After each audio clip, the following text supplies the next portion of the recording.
So we're going to start talking about barriers that animals have, and this is our first line of defense. Okay, so all of these things, you can call them barriers, you can call them the first line of defense.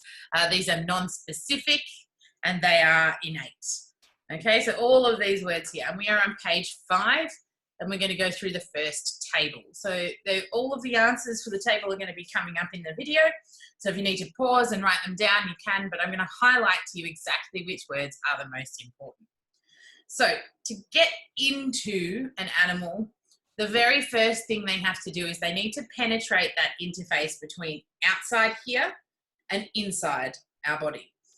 So for example, the very first obvious one that's right in front of your face and makes up your face is your skin. Do you think it's easy or hard to get past your skin? Okay? It's a very tough waterproof surface that covers almost everything except for these parts here, yeah, and bits in your underwear. But everything other than that, it's completely covered. You've got to worry if you get cuts or abrasions. An abrasion is like a graze, or if you get a bite. That's when you're getting past the skin. And then, yes, the other way that they can get in is if they get in one of these openings or one of those openings. So when we talk about points of entry, one of the main points of entry, and this is the one that's most topical for the coronavirus, is your gas exchange system. So your gas exchange system comprises of all of this nasal cavity down here through your pharynx.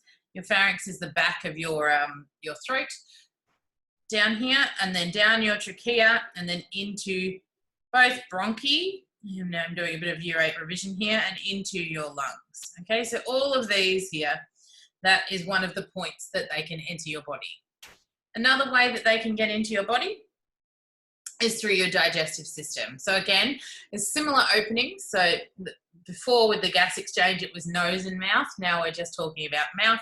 They can come into the mouth, down the esophagus, into the stomach. Once they get past the stomach, usually, this is where we can kind of get them diffusing into our bloodstream, because that's what the whole point of our small intestines are.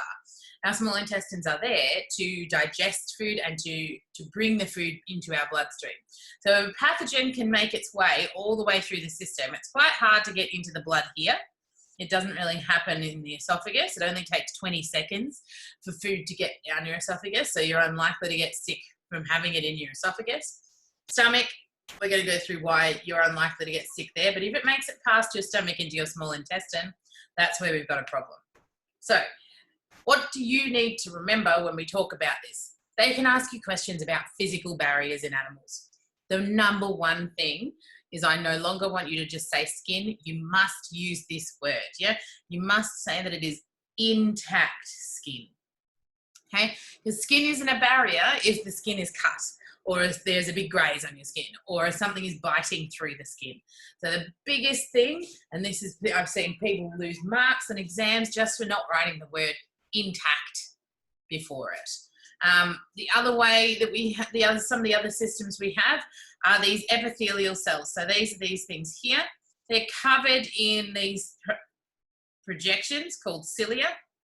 Okay, and they sweep things out of the way. So these are physical barriers. They're nice and hard for the pathogen to get into the cell because they're constantly moving. So it's kind of like playing a game of dodgeball. The pathogen can get into the cell that way. The other thing that we have in mainly our trachea and our bronchi and our lungs is we've got these mucus secreting membranes. Okay, so we secrete mucus. So this is a mucus secreting cell over here. It's called a goblet cell. And what the goblet cell does is it secretes a mucus. And that means if a pathogen lands in the mucus, it kind of can't move very fast. It's like being stuck in tar. And so what happens is in conjunction with these hairs, it gets swept up here. And that's what you end up with when you get like a lot of phlegm.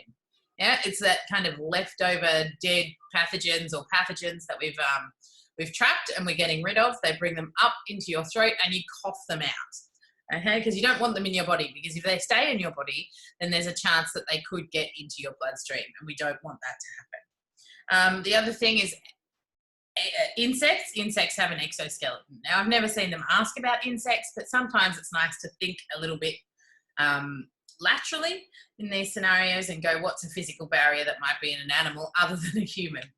I'm not going to go through these different types of cells, but these are different types of epithelial cells. If you want to, please have a pause, have a read of them. You definitely don't need to remember any of the details in there.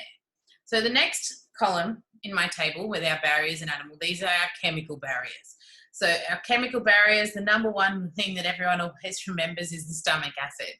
So why is the stomach acid important?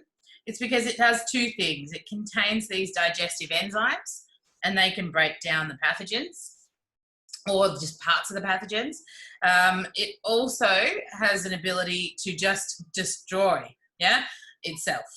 So there's two kind of parts to your stomach. You've got the stomach acid, sorry, the digestive enzymes are not your stomach acid. You've got your stomach acid, and that's the part that's just going to physically rip apart your pathogen. But then you've also got digestive enzymes, which can also break down the pathogen. So there's lots of things in our stomach to protect ourselves from things getting past. Yeah, because I said if they get past, that's when we've got a problem. So the other thing that we like to talk about are these things called lysozymes. Yeah, the zyme bit comes directly from enzymes. Yeah, and these are lysozymes in tears. Now, you might notice if you ever injure your eye or you get something in your eye, heaps and heaps of tears come.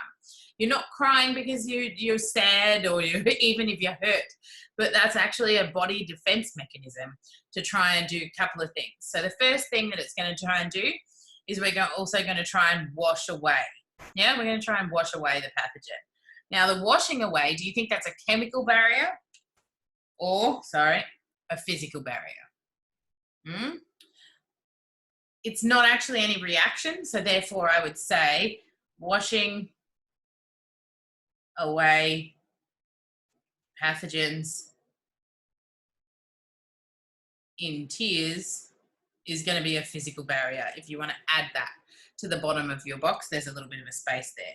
But if it gets stuck in your tears and it gets stuck in the liquid that's around your eye, the lysozymes in your tears tend to break down these pathogens. We also have a couple of other things. Now, this is a bit kind of, if you're after more examples, we have lactic acids and fatty acids that you can find in your tears, your sweat, and your saliva. They're a generalized defense. Acids and bacterial cell walls don't really get along, so they can actually break down the cell walls of a bacterium. I've already mentioned digestive enzymes. You get it twice. And the last one is there's these protein surfactants. So they kind of act like detergent in your lungs. So a surfactant kind of binds to a fat on one end and binds to something else somewhere else. And what it will do is it'll break apart cell membranes. Pretty cool. And the last bit is that your vagina is actually a really hostile environment. It's full of acidic secretions, and that's on purpose. You don't want things to be getting up there and making you sick. So therefore, the pH balance of your vagina is often quite acidic, and that means it's there to defend against invaders. And you can see here these nice little summary picture. This is in your book as well. Now, the last little section is the microbiological barriers in animals. So the microbiological barriers, microbiological meaning small living things, this is the fact that all over your body, you have a bunch of bacteria. Now, I'm not even going to get you to pause and try and zoom in on these, yeah? This one's a bit easier to see. These are the native bacteria in your body, yeah? Heaps and heaps and heaps of native bacteria in your body. Here's another table showing you all of the bacteria that are in your body and where you might find them. You'll notice that there are openings, so things like the colon, the throat, the vagina, the nasopharynx, which is the back of your nose, outer urethra, so that's like the pee tube, whether or not they're on your skin as well. Now, why do you want these? You want these because they act as competition. So we have this colonization of non-pathogenic bacteria all over our body, all over body. Now, the biggest thing, and this is the word that you need to know here, is that they compete. Okay, so these non-pathogenic bacteria all over your body that are there right now, they are protecting you against other bacteria because they are competing for resources. If you wipe out your natural bacteria, then you are leaving yourself open to being colonized by pathogenic bacteria. Nasty, nasty, nasty. So this is why, another reason why you shouldn't take antibiotics unless you are definitely sure that you have a bacterial infection. If you take antibiotics and kill off some of these bacteria that are all around your body, then essentially you're leaving yourself open and defenseless, and other bacteria can come in and colonize. So you might want to pause here and make sure that you have got down all of this information, but that is the end of barriers in animals. So there are 3 types we need to know: the physical, the chemical, and the microbiological.